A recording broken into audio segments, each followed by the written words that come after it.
So inside here we can see this lovely, almost new staysail. As a detail, this staysail has been cut for reaching work. It's actually a lot closer to being something that might, oh, we got a bit of an issue. Okay. From a filming point of view, this just kind of went a bit wrong.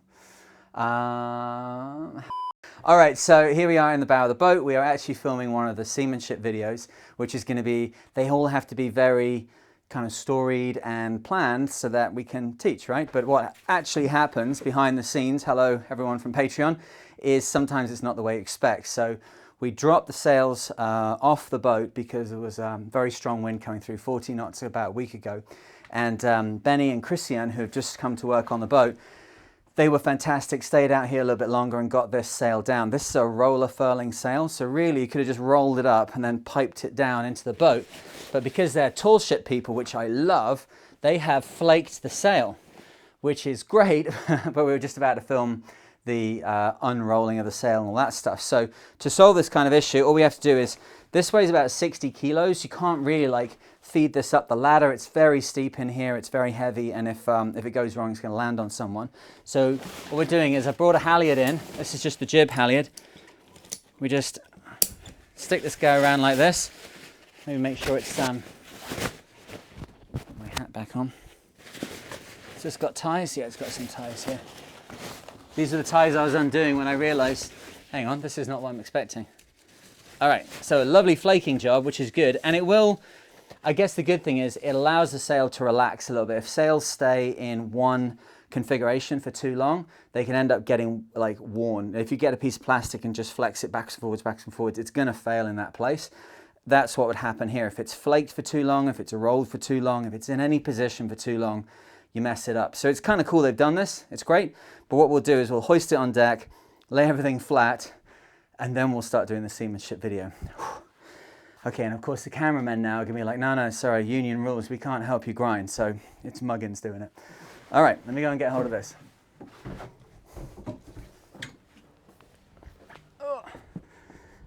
And normally, obviously, if you were hoisting something like this out of the boat, you'd be sweating it here with friends, but because I'm on my own, we have to go to the back.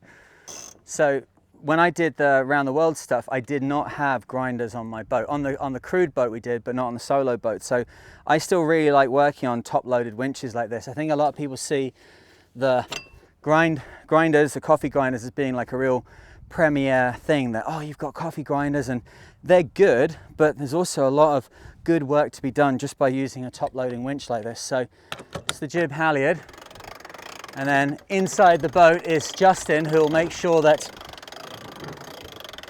it doesn't get caught on anything.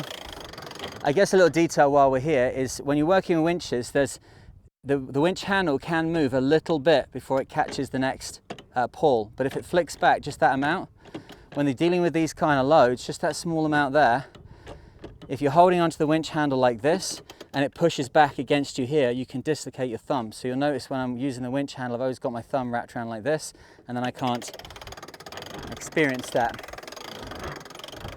Ask me how I know that, Elliot. Because I dislocated my thumb doing it. Oh, how I laughed. Oh, look, here it comes.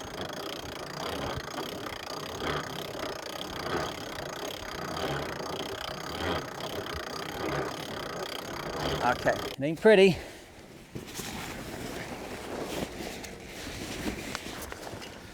Thanks.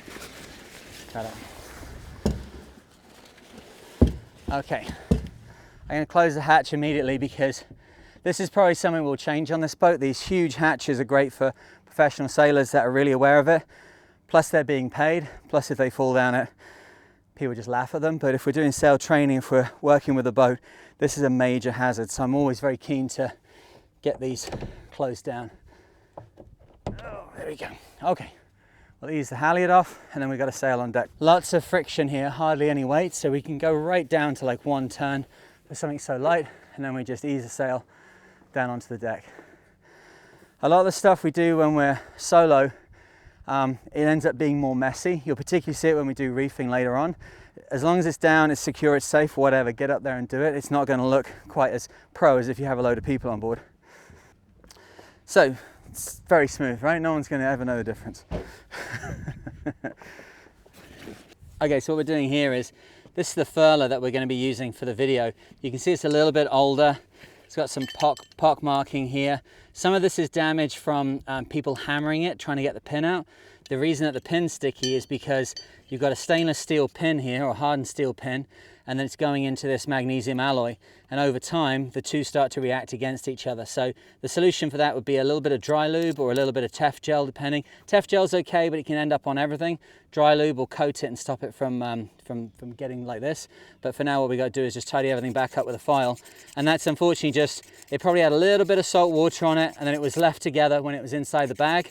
And this is the result. Now, if you leave it for too long, because of the pressure that's able to be exerted by the rust inside here, these kind of oxidizing elements have like 10 times the volume of the material they're made from. So you can end up in a situation where you leave this in, you forget about it, you come back, and then you've got cracks radiating out of here because it's just pressed it out. So try and leave the pins out of them so they don't have this kind of reaction, and try and coat things with like a dry lube so again it doesn't happen. But that's good now, nice and smooth, no problem there. Just check it on the sail. Yeah, a little bit tight on the sail, so give this a little. And this also could be, I know that this this sail is almost brand new. When we got this out coming from France, the literally little bits of tape and little bits of string and things from the sailmaker's shop floor fell out of it. So it's brand new. I think that it probably has been opened a couple times. It's definitely not an upwind sail. It's like a reaching sail. So I'm gonna have to get on to the manufacturer, which I think is this a Doyle sail? I gotta, who is it, you know? Quantum. Oh, it's a Quantum sail. All right, so we'll talk to Quantum. They'll have the design and they'll know what they designed it for. Then we can get an idea of its angles it works at and wind speeds it works at, and we can use it to its best advantage. But for now, it's a prop in a seamanship training video that seems to need a little bit of seamanship applied to it. All right, good. There we go. No one will ever know.